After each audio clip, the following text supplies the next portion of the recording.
Hello students, कैसे हैं आप लोग। और जो हम लोगों का ये फिज़िक्स का प्रीवियस ईयर PYQ चल रहा था, उसमें कुछ स्टूडेंट्स ने कुछ क्वेश्चंस भेजे थे। जैसे एक न्यूमेरिकल भेजा था मुझे, उस न्यूमेरिकल को मैं उस PYQ से सॉल्व करने जा रहा हूँ और कुछ और क्वेश्चंस आज उसको सॉल्व करेंगे ना। और ये जो न्यूमेरिकल वो जो स्टूडेंट ने भेजा था वो पोटेंशियोमीटर पे था। क्योंकि देखो आपके ये सिलेबस का जो थर्ड चैप्टर है इलेक्ट्रिक फील्ड एंड इलेक्ट्रिसिटी, इसका सबसे इंपॉर्टेंट टॉपिक पोटेंशियोमीटर और आपका व्हीटस्टोन ब्रिज है। यहाँ से 100% न्यूमेरिकल आएगा या क्वेश्चन आएगा ही आएगा। तो ऐसा नहीं है बहुत टफ आता है। जैसे ये क्वेश्चन है, देखिए आपके सामने है। और ये क्वेश्चन में क्या बोला गया है, देखो क्वेश्चन में बोला है ए 10 मीटर लॉन्ग पोटेंशियोमीटर वायर। कितना लंबा वायर है? 10 मीटर। जैसा ऐसा बोल रहा है वैसा आप करते जाइए। हैज़ ए रेजिस्टेंस ऑफ 18 ओम। मान लो अगर मैं इसको देखूं तो एक वायर है, ठीक है, ये वायर है, इसमें रेजिस्टेंस है। रेजिस्टेंस मतलब वायर का ही होता है, बट मैं बना दे रहा हूँ ताकि आपको समझ में आए। ठीक है, ये वायर था, 10 मीटर लॉन्ग है। यहाँ से यहाँ तक लेंथ कितनी है इसकी? 10 मीटर है मान के चलो, ठीक है ना। इस वायर की लेंथ दे रखी है आपको, और इस वायर का जो रेजिस्टेंस दे रखा है, इस पूरे वायर का जो रेजिस्टेंस है वो कितना है? 18 ओम है। देखो सिंपल है question. If the two ends of it are connected to a battery of 5 volt. इसके दोनों एंड किससे कनेक्टेड हैं? एक बैटरी से कनेक्टेड है। किससे कनेक्टेड है? एक बैटरी से। कनेक्ट कर दो भाई बैटरी से, एक बैटरी से कनेक्टेड है। ये मैंने बना दिया पॉजिटिव टर्मिनल, ये नेगेटिव टर्मिनल, ठीक है। कैलकुलेट द पोटेंशियल ड्रॉप पर यूनिट लेंथ। देखो आपको क्या पूछा है क्वेश्चन में? पोटेंशियल ड्रॉप मतलब delta V by L, potential drop पर यूनिट लेंथ। और इसी को क्या बोलते हैं? पोटेंशियल ग्रेडियंट बोलते हैं, जिसको किससे डिनोट करा जाता है? K से। पोटेंशियल ड्रॉप पर यूनिट लेंथ ही क्या कहलाता है? पोटेंशियल ग्रेडियंट, और जिसको किससे डिनोट करा जाता है? K से डिनोट करते हैं, ठीक है। तो पर यूनिट लेंथ विथ यूनिट के साथ बताना है आपको। Given internal resistance of the battery, मतलब इस बैटरी का इंटरनल रेजिस्टेंस भी है, और कितना है देखो, इस बैटरी इंटरनल रेजिस्टेंस बैटरी का होता है, और कितना दे रखा है आपको? 2 ओम दे रखा है ठीक है, 2 ओम ना। ये बैटरी हो गई। बैटरी कितने वोल्ट की दे रखी है? 5 वोल्ट की। अब देखो क्वेश्चन इजी हो गया, आपको ये निकालना है पोटेंशियल पर यूनिट लेंथ। तो अगर आपको ये पोटेंशियल ड्रॉप पता चल जाए इस वायर का, कौन से वायर का? ये जो ऊपर वायर लगा है, मैं इसका नाम दे दूँ अगर, ए से लेके कहाँ तक? बी तक, ठीक है। तो इसका अगर आपको पोटेंशियल ड्रॉप पता चल जाए, मतलब ए से बी के बीच में कितना पोटेंशियल डिफरेंस है, और उसका लेंथ तो आपको पता ही है, तो आप क्या निकाल लोगे? के। और ये के ही क्या कहलाता है? पोटेंशियल ग्रेडियंट कहलाता है। क्या कहलाता है? Potential gradient. इसी को क्या बोला जाता है? Potential gradient. तो सेम क्वेश्चन में आपको ये पोटेंशियल ग्रेडियंट के नाम से भी बोल सकते हैं, ठीक है ना। चलो तो करते हैं, अब नेक्स्ट पेज पे चले अगर, तो देखो डेल्टा V निकालना है आपको। क्या निकालना है? डेल्टा V हमको पता है। अगर V निकालना है, डेल्टा V या V पोटेंशियल डिफरेंस को डेल्टा V से डिनोट करना है। नहीं तो V हमारा जो है होता है, क्या होता है? I into are. V जो होता है क्या होता है? ओम्स लॉ क्या बोलता है? I into R. अगर करंट पता चल जाए तो ये R तो पता ही है, इस वायर का कितना है? 18 ओम। तो हमको ये काम मिल जाएगा, यहाँ से पता चल जाएगा। तो चलिए करते हैं। देखो सबसे पहले करंट निकालते हैं। तो करंट क्या है? देखो करंट जो होता है इस केस में, करंट का फॉर्मूला क्या है? E divided by capital R plus small r by क्या होता है? V bye are. नॉर्मल में क्या होता है? V बाय आर, बट जब बैटरी की केस कर रहे हैं तो यहाँ पे इंटरनल रेजिस्टेंस भी होता है, तो क्या लिखते हैं? E divided by R plus R। अगर सॉल्व करें तो बैटरी का वोल्टेज जो आपको कितना दे रखा है? 5 वोल्ट। एक्सटर्नल रेजिस्टेंस कितना है? 18। भाई एक्सटर्नल रेजिस्टेंस कितना है वायर का? 18। और स्मॉल r कितना है? 2 ओम। तो दोनों को यूज़ करना पड़ेगा, क्योंकि दोनों में वायर में करंट फ्लो हो रहा है ना। 18 प्लस 2 तो कितना आ जाएगा? ये 5/20। कितना हो जाएगा? 5/20। कैंसिल कर दूँ, डिवाइड कर दूँ उसको, तो ये कितना आ जाएगा? 1/4 एम्पियर। ये आपका करंट मिल गया आपको, ठीक है। और क्या चाहिए? देखो अभी आपको करंट मिल गया, आर पता करना है। तो आर अब पता चल जाएगा, वी निकल जाएगा। वी कितना होगा? देखो V इक्वल टू कितना है? IR होता है। कितना होता है? IR, पोटेंशियल ड्रॉप जो निकालना है। V इक्वल टू आई कितना आ गया हमारा? अभी आया कितना? 1/4। अच्छा 1/4 क्यों नहीं निकलना? देखो तो समझो थोड़ा, यहाँ से जो करंट निकलेगा वही करंट तो यहाँ पे जाएगा ना भाई, वही करंट तो इसमें जा रहा है, तो इसकी वजह से ही ड्रॉप हो रहा है ना। तो देखो यहाँ पे आई हो गया 1/4 और उस वायर का रेजिस्टेंस जिसमें निकालना है वो कितना है 18 है। कितना है 18। तो कैंसिल करोगे इसको 2 से 2, ये कितना हो जाएगा 9। तो पोटेंशियल ड्रॉप जो है हमारा वो कितना आ जाएगा 9/2। 9/2 का मतलब कितना आ जाएगा 4.5। कितना आ जाएगा 4.5 वोल्ट। ये पोटेंशियल ड्रॉप आ गया। ठीक है, अब हमको तो क्या पूछा था, देखो क्वेश्चन में पोटेंशियल ड्रॉप पर यूनिट लेंथ, या इसी को क्या बोल सकता था वो पोटेंशियल ग्रेडियंट बताओ ना। तो पोटेंशियल ग्रेडियंट क्या होगा देखो, सो पोटेंशियल ग्रेडियंट बोलते हैं इसको, या पोटेंशियल ड्रॉप पर यूनिट लेंथ। पोटेंशियल ग्रेडियंट कितना होगा डेल्टा वी बाय एल। तो डेल्टा वी हमारा कितना आया 4.5 आया। ठीक है, डिवाइडेड बाय लेंथ। लेंथ कितना है वायर का देखो, तो लेंथ कितना है वायर का लेंथ है 10 मीटर। ठीक है, तो वायर का लेंथ कितना है 10 मीटर है। डिवाइड कर दो उसको डिवाइडेड बाय 10। तो 10 से डिवाइड करोगे तो और एक जीरो कम हो जाएगा, तो कितना आ जाएगा 0.45। और यूनिट क्या होगा, तो देखो पोटेंशियल की यूनिट क्या होती है वोल्ट, ये आपसे पूछा है क्वेश्चन में, और लेंथ की यूनिट क्या होती है मीटर। तो कितना आ गया आपका आंसर, जो के है पोटेंशियल ग्रेडियंट वो आपको कितना मिल गया इस क्वेश्चन में 0.45, और साथ में कितना आ गया वोल्ट पर मीटर। ये आपका आंसर हो गया। पोटेंशियल ग्रेडियंट कितना मिल गया 0.45 इंटू वोल्ट पर मीटर। देखो क्वेश्चन ये पूछा है पोटेंशियल, क्या पूछा है पोटेंशियल ड्रॉप पर यूनिट लेंथ विथ यूनिट ना। तो आपने पोटेंशियल ड्रॉप पर यूनिट लेंथ बता दिया, उसकी यूनिट आपने बता दी क्या वोल्ट पर मीटर। क्लियर है सबको, ये न्यूमेरिकल जिसने पूछा था उसका भी क्लियर होगा, एक बार अच्छे से देख लीजिएगा। और 100% न्यूमेरिकल आएगा, ध्यान रखिएगा। या आपका व्हीटस्टोन ब्रिज और पोटेंशियोमीटर ये दोनों बहुत इंपॉर्टेंट टॉपिक है, तो यहाँ से क्वेश्चन आएगा ही आएगा। चलिए नेक्स्ट क्वेश्चन की तरफ चलते हैं।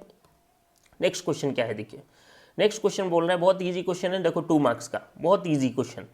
देखो क्या बोल रहा है क्वेश्चन, देखो static charges produces filling the blanks दे रखा है field, while moving charges produces filling the blanks field. तो इतना तो बेसिक सब लोगों ने पढ़ रखा है। फील्ड तो फिजिक्स में क्लास 12 में 2 टाइप्स की फील्ड है, एक इलेक्ट्रिक फील्ड है और एक क्या है मैग्नेटिक फील्ड।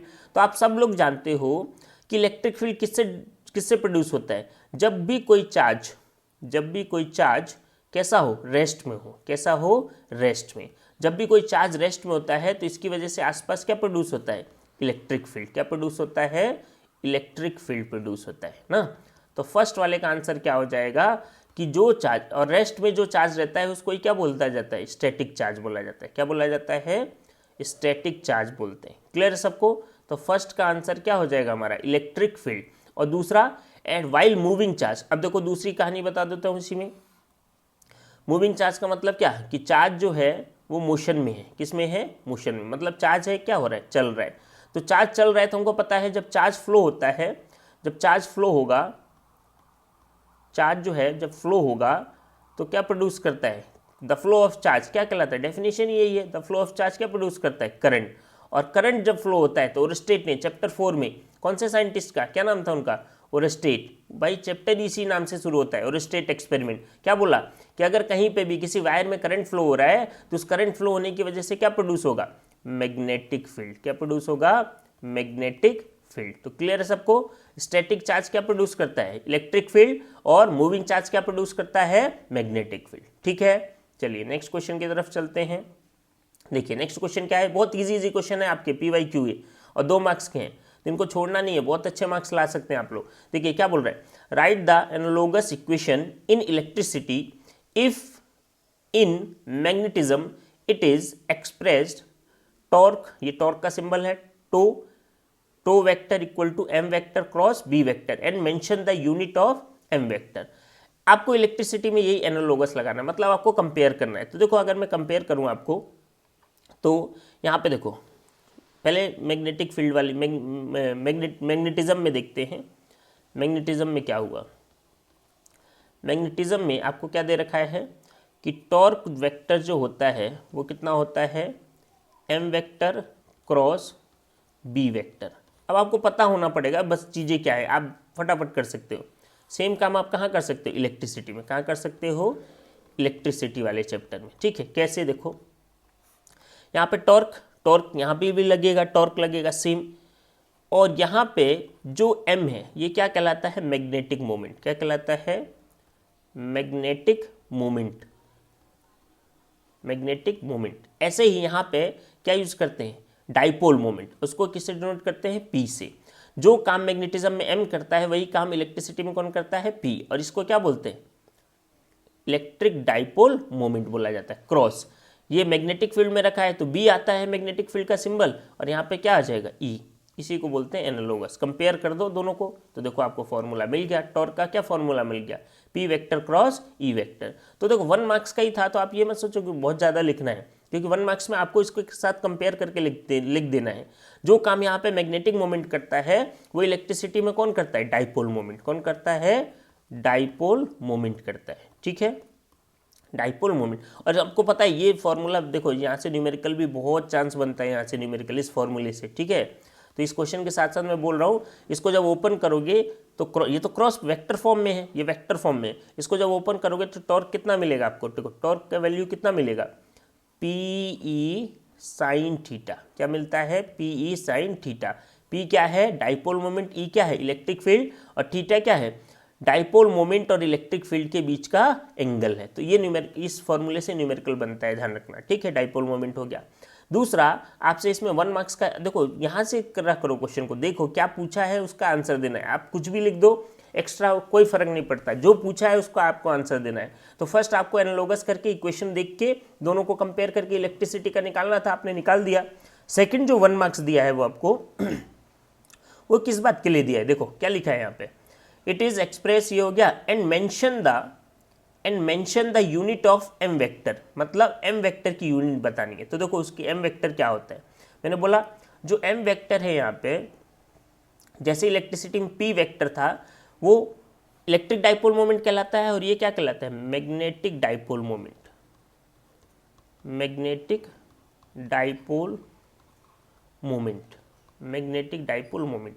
तो इसकी 2 यूनिट लिख सकते हैं आप। एक तो मैग्नेटिक डाइपोल मोमेंट को अलग से भी याद रखना है कि ये जो मैग्नेटिक डाइपोल मोमेंट होता है वो कितना होता है, I into A square, current into area square. कितना होता है, करंट इंटू एरिया स्क्वायर। तो अगर इसकी यूनिट निकालें, ऐसा यूनिट, तो देखो कैसे निकालेंगे, मैग्नेटिक मोमेंट की करंट की यूनिट क्या होती है, सब लोग जानते हैं, एम्पियर। करंट की यूनिट क्या होती है, एम्पियर, इंटू एरिया की यूनिट क्या होती है, मीटर। तो मीटर स्क्वायर, क्या हो गया, मीटर स्क्वायर ना, समझ गए बात। तो क्या हो गया, एम्पियर इंटू मीटर स्क्वायर हो गया, बात समझिए, एम्पियर इंटू मीटर स्क्वायर। एक तो ये यूनिट हो गई। दूसरा इसका जो फॉर्मूला अभी मैंने इसमें दे रखा है उससे भी आप निकाल सकते हो। कैसे निकाल सकते हो, देखो फॉर्मूला जो है क्या दे रखा है आपको, टॉर्क का कितना दे रखा है, m vector cross b vector. अगर ये दिमाग में नहीं ले आ रहे हैं, यहाँ से भी निकाल सकते हो। देखो इसको ओपन करोगे तो कितना लिख सकते हो, जैसे वहाँ पे साइन थीटा आता है, क्रॉस प्रोडक्ट जब भी ओपन होगा तो साथ में क्या आएगा, साइन थीटा। यहाँ से m की वैल्यू निकालनी है, तो m की वैल्यू निकालनी है तो देखो टॉर्क डिवाइडेड बाय क्या, b, और साथ में कितना आ गया, साइन थीटा। तो एंगल का तो कुछ यूनिट होता नहीं। टॉर्क क्या है, एक टाइप का एनर्जी है, तो एनर्जी की यूनिट क्या होती है, जूल। क्या होती है, जूल। और b क्या है, मैग्नेटिक फील्ड। मैग्नेटिक फील्ड की ऐसा यूनिट क्या है, टेस्ला। तो एक और यूनिट मिल गया आपको, क्या मिल गया, जूल इंटू टेस्ला। टेस्ला को ऊपर ले जाएंगे तो क्या लिखेंगे, -1। तो आप ये भी लिख सकते हो, आप ये भी लिख सकते हो, दोनों करेक्ट है। यहाँ से भी न्यूमेरिकल का चांस बनता है। क्लियर है। तो आज के लिए इतना ही PYQ के क्वेश्चन। और जो हम लोगों का सीरीज चल रहा है AC का, आप उसको अच्छे से देखिए, क्योंकि AC पूरा चैप्टर आपका उसमें कंप्लीट हो रहा है ना। और आज जो उसका सीरीज मैं प्रोवाइड कराऊंगा आपको, तो आज वहाँ पे 2 इंपॉर्टेंट डेरिवेशन होगा और उसका न्यूमेरिकल होगा। तो आप जरूर से उसको देखिए, बहुत फायदेमंद होगा, आपका 6 to 7 मार्क्स आएगा। ठीक है, थैंक यू। तो और कोई भी डाउट हो तो प्लीज़ आप पूछिए, और सब्सक्राइब करते जाइए। आप लोग सब्सक्राइब नहीं कर रहे हैं, जितना हम लोग भी मेहनत कर रहे हैं, आप सब्सक्राइब करिए और कमेंट भी देते रहिए कि हाँ भाई क्या हो रहा है, क्या हाँ दिक्कत आ रही है, वो सब बताते रहिए। ठीक है, थैंक यू सबको।